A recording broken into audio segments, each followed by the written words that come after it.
Hi అక్క hi. పూజ హాయా. వామ్మో ఏంది బావు, మా బావ ఫోటో వచ్చింది హాయ్ అని పెట్టిండు పూజ.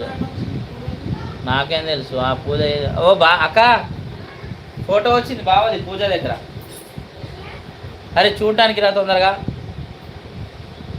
పూజ ఫోటో పెట్టుకుంది ఏంది బావది.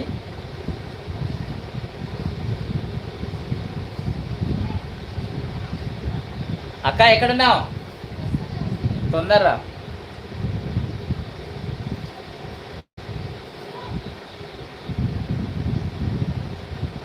మెసేజ్ డిలీట్ చేసింది. ఓకే. అరే ఫోటో పెట్టింది బావా, బాగా ఫోటో పెట్టింది పూజ. తొందరరా. అరే తొందర వస్తుంది. డీపీకే పెట్టింది ఆమె పూజ ఫోటో. అంతే అంటవా.